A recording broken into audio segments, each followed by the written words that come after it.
नमस्कार मंडळी, स्वागत आहे तुमचं आपल्या चॅनलवर, जिथे आपण बोलतो आपल्या भावनाबद्दल, आपल्या श्रद्धेबद्दल आणि आपल्या अभिमानाबद्दल। आजचा विषय आहे तो फक्त एक नाव नाही तर लाखो हृदयांचा ठोका आहे। तो जिच्यासाठी संपूर्ण महाराष्ट्र एकवटतो, ज्याचं नाव ऐकतात अंगावर शहारे येतात, तो म्हणजे दशम हिंद केसरी बकासूर। मित्रांनो, बकासूर हा फक्त एक बैल नाही, तो आपल्या परंपरेचं प्रतीक आहे, आपल्या श्रद्धेचा आधार आहे आणि आपल्या हृदयातील एक खास स्थान आहे। गेल्या काही दिवसांपासून बकासूर बद्दलच्या बातम्या, अपडेट आणि चाहत्यांच्या भावनांनी सोशल मीडिया ढवळून निघाला आहे।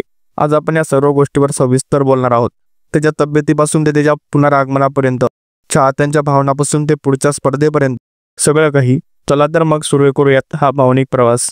आमच्या माग मारा किती पण गप्पा, आता विषय नाही राहिला सोप्पा, वेळ आल्यावर कसं देतो बघा डप्पा। आमच्या माग मारा किती पण गप्पा, आता विषय नाही राहिला सोप्पा, वेळ आल्यावर कसं देतो बघा डप्पा। क्रमांक 1, बकासूर लाखो हृदयांचा राजा। एकच गेम वाजवणार, रिप्लाय कन्फर्म, सुट्टी नॉट। बकासूरचं नाव ऐकलं की डोळ्यासमोर येतं ते रिंगणातलं त्याचं जबरदस्त रूप, त्याची ताकद आणि जोश आणि जी त्याची खास शैली ती प्रत्येकाला थक्क करते। बकासूर म्हणजे फक्त रिंगणातील एक खेळ नाही तर एक भावना आहे।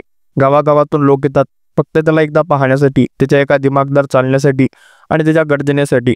पण मित्रांनो, गेल्या काही दिवसांपासून आपल्या लाडक्या बकासूरबद्दल एकच चर्चा सुरू होती, तो कोरेगाव हिंदकेसरी मैदानात दिसणार का? त्याच्या तब्येतीबद्दल अनेक तर्कवितर्क, अफवा आणि सोशल मीडियावरती लाखो मेसेजेस फिरत होते।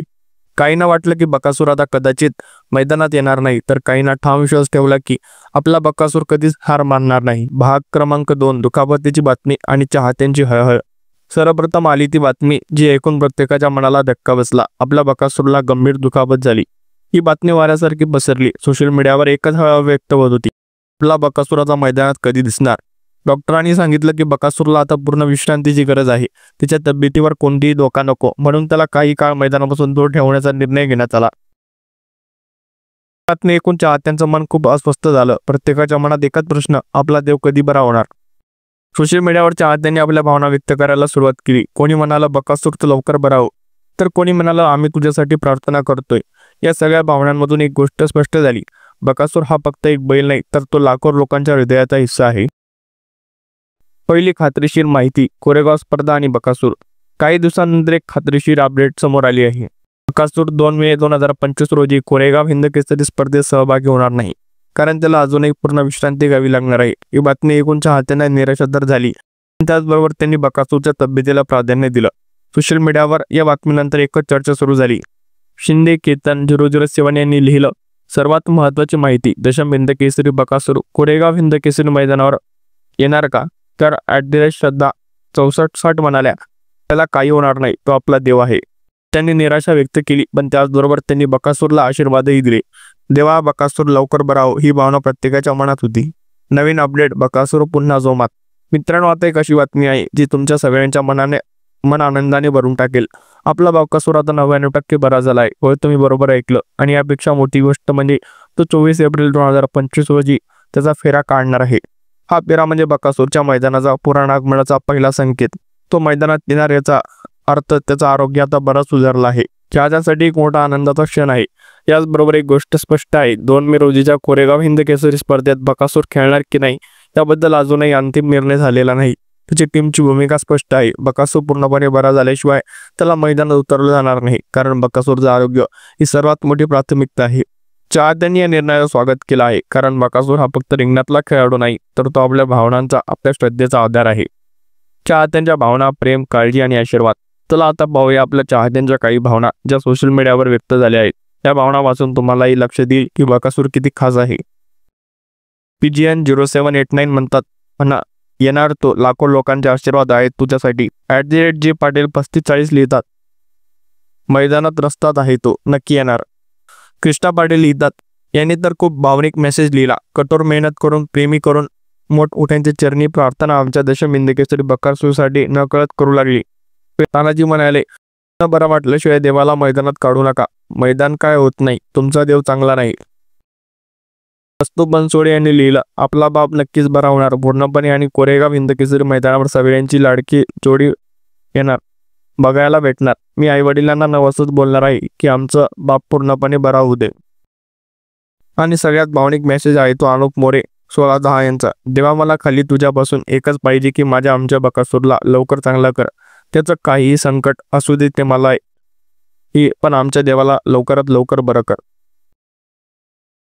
मित्रांनो, हे सगळं वाचून असं वाटलं की बकासूर हा फक्त रिंगणात झुंजणारा बैल नाही, तर तो लोकांच्या भावनांचा आधार आहे, त्याच्या श्रद्धेचा केंद्रबिंदू आहे आणि त्याच्या प्रेमाचा विषय आहे.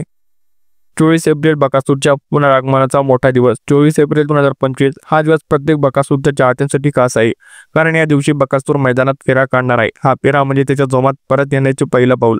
हा फेरा पाहण्यासाठी हजारो लोक जमणार आहेत आणि जर डॉक्टरांचा आशीर्वाद आणि चाहत्यांचं प्रेम असंच राहिलं तर बकासूर लवकर पुन्हा ताकदीने मैदानात उतरेल आणि पुन्हा एकदा आपला तांडव दाखवेल. हा फेरा विजयाची सुरुवात आहे आणि चाहत्यांसाठी एक मोठा आनंदाचा क्षण आहे. बकासूरच्या फेरीची बातमी येता सोशल मीडियावर एकच जल्लोष सुरू झाला. तो येणारच आपला बकासूर देवा आहे, लाखो लोकांचे प्रेम आहे त्याच्यावर, रिंगण बकासूर शिवाय अपूर्ण आहे, अशा शेकडो भावना व्यक्त होत आहेत. काही चाहत्यांनी तर नवस केले आहेत, बकासूर मैदानात परत यावा हीच आमची इच्छा. तर काहींनी लिहिलं त्याचं आरोग्य चांगलं राहावं हाच आमचा आशीर्वाद. सोशल मीडियावर बकासूरच्या फोटोंना व्हिडिओना लाखो लाईक्स आणि शेअर मिळत आहेत आणि त्यातून एक गोष्ट स्पष्ट होते, बकासूर हा फक्त एक बैल नाही, तर तो एका भावना आहे जी प्रत्येकाच्या हृदयात आहे. बकासूर रिंगणात उतरतो की नाही याचा थेट परिणाम संपूर्ण स्पर्धेच्या रंगावर होतो, कारण त्याची उपस्थिती म्हणजे एक वेगळीच ऊर्जा, एक जबरदस्त आकर्षण आणि त्याच्याशिवाय रिंगण अपूर्ण वाटतं. पण त्याचबरोबर त्याच्या तब्येतीला प्राधान्य देणं हेच खरं शहाणपण आहे, कारण बकासूरचं आरोग्य सर्वात महत्त्वाचं आहे आणि म्हणूनच तिच्या टीमने ठरवलं आहे की तो पूर्णपणे बरा झाल्याशिवाय त्याला मैदानात उतरवलं जाणार नाही. चाहत्यांची या निर्णयाचं स्वागत केलं आहे, कारण बकासूरच्या तब्येतीपेक्षा काहीही मोठं नाही. भावनिक समारोह, बकासूर आणि आपला अभिमान. मित्रांनो, बकासूर आपल्या भावनांचं, आपल्या श्रद्धेचं आणि आपल्या परंपरेचं प्रतीक आहे. त्याचं आरोग्य चांगलं व्हावं, तो पुन्हा त्याच्या जोशात मैदानात उतरावा आणि पुन्हा एकदा आपला देव माणूस ठरवा हीच आपली सगळ्यांची इच्छा आहे. त्याच्यावर लाखो लोकांची श्रद्धा आहे आणि अशी श्रद्धा कधीच निराश करत नाही.